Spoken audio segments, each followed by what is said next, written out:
Well, come along with Bearded Bob as we take a new journey. New YouTube channel. I'm just going to start producing some content, so let me take you into the secret hiding room.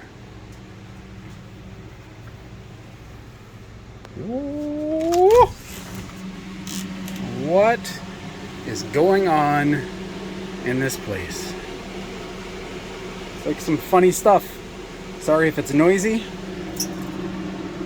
There's some air filtration going on through there. So what do we have down here in this room? So this is my secret hidey hole for my crypto mining machines.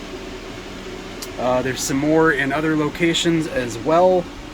These are haphazardly placed in here, but they don't produce a lot of heat, so I don't have to worry about the other thing that's stored in here, which is my Magic the Gathering collection. So this is all stuff that I've accumulated over the years. Mostly sealed boxes. I've been obviously working on gathering new sets.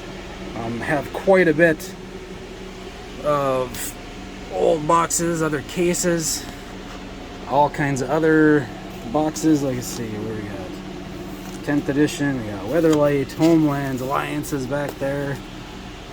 Mirage and Tempest. And there's a 4th edition card, I believe. Yep. We have some other stuff kind of stashed haphazardly here. These are cards I'm currently selling on eBay. They've been on there for quite a while though. And some packs. Let's see what's in there. Some Theros, some dice. What we got here? Some Modern Horizons. Draft packs. Other packs there. Supercharged booster experience. I got here some Ixalan prize packs. Like I said, just stuff that I've been collecting over the years. Got my main heads-up display here for these 2 crypto miners that are down here. I also have some other ones, like I said, in other locations. These ones are continuously mining. Let's see, this one is making right now $1.59 per day after everything is sorted out, including power consumption.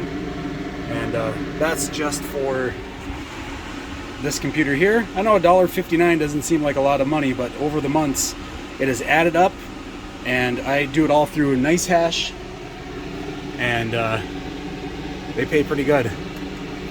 So it all gets paid out in Bitcoin. So what I've been doing with all this money, so my time has been spent on researching stocks, researching crypto, and researching cards. So cards, companies, and crypto. Moving towards retirement. So my plan here with these boxes of cards, we got some more sealed boxes down there, got some more down there.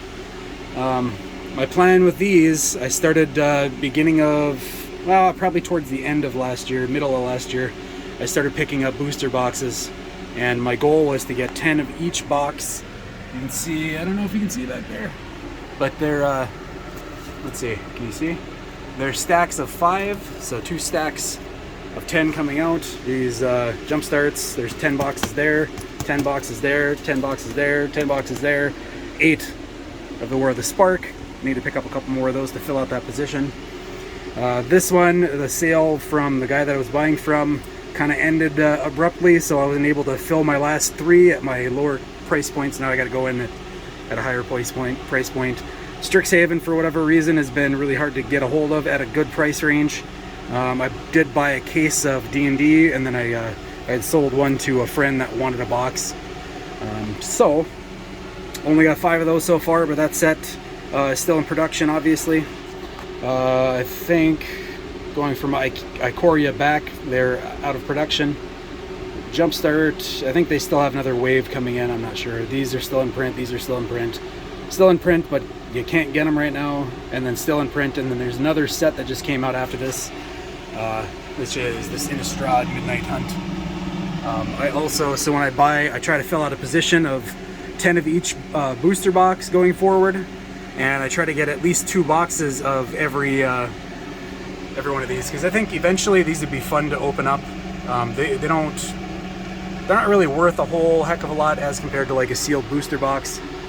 So some of them I ended up getting a few more than I wanted to. This one here, this is another Dominaria, but they shipped it with the sticker on the front. They just shipped it through the mail like this, so I was pretty upset. So that one will be opened at a later date.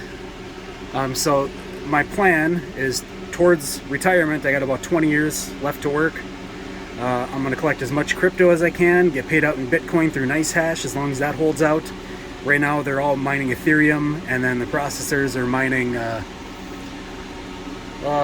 something else. I don't remember offhand. It says up on here. Let's see. Let's pull it back up again. But gotta wait for the monitor to turn back on. Random X Monero. So Monero on the processor and Ethereum on the graphics cards.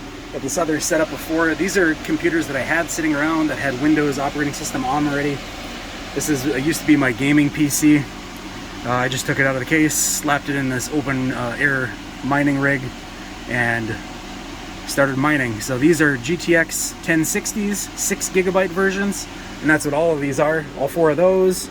That one, I got 7 more out in a different location.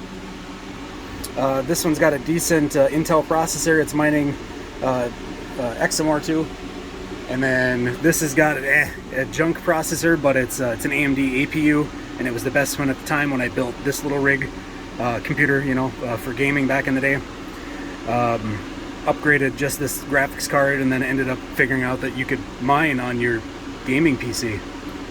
So every week right now, I'm netting about $150 in Bitcoin from my mining applications here, and that money is going directly into buying more Bitcoin, or not buying more Bitcoin, but staying as Bitcoin.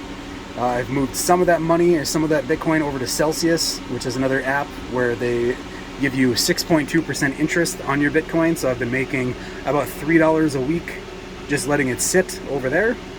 I have sold some Bitcoin, which costs about $3 on Coinbase, and I use that money to fund portions of my investment portfolio. So also running, so I've got a rollover IRA, a regular Roth IRA, and then a regular brokerage account, and I kind of space the money out between all 3 of those. I'm not really putting any money into my rollover IRA anymore. I'm more focused on supplying the Roth, because you can only put $6,000 a year into one or both of those accounts total. So between the 2 of them, you can only have $6,000 per person invested in them a year. So the rest of the money that I make that would go into there instead goes into my brokerage account, and I buy stocks on there. And my whole portfolio there is dividend growth investing. So everything that I buy pays at least a 3% dividend, and most of them are dividend aristocrats, where they pay, where they've been constantly and consistently paying a dividend and improving their dividend year over year for the last, say, 30 to 50 years. I'm not sure exactly. There's dividend kings, there's dividend aristocrats, and then I also have some other ones that are smaller companies that do pay a little bit smaller dividend, but they're easier to get into at full positions. So I buy a little bit at a time. I do all my investing through Fidelity. So all of that money, you can invest as little as $1, just like on Robinhood. I also have a Robinhood account that I do invest in as well, which is just another brokerage account. There's no cap to that, obviously. So I transfer some money from credit cards. So all of this is all furnished through credit cards, and I know what you're thinking. Geez, how much debt do you have? Not much. I have some right now carrying over on a 0% interest credit card, but most of this is normal money that I would have spent to buy this stuff, and instead I used the credit card to purchase it, and took the cash back from that credit card and reinvested it into the stock market. So that's what I'm doing. So most of my portfolio has been financed through Bitcoin or through credit card cash back, which is pretty awesome. So it's free money that I was getting anyways. I don't spend any money on the credit cards that I wouldn't have normally spent, like say with a debit card or with a check. If you treat it like that, you'll never carry a balance. You'll never pay any interest on a credit card as long as you pay it off as the statement is due every month. Little tricks. So I'm hoping with this channel I can kind of walk you through some of my investment strategies. I am not a financial advisor. I don't say what you should do. This is what I'm doing. I'm kind of documenting my journey on this, more just so I have something to look back on in the years to come.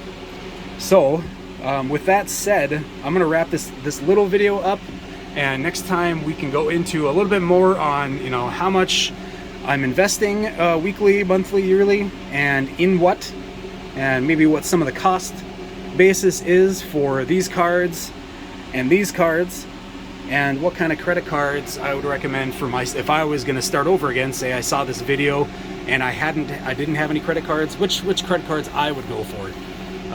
So with that said, thanks for tuning in for the very first episode of this, and hope to see you guys in the future. Hope to do lots more of these. We'll catch you on the flip side.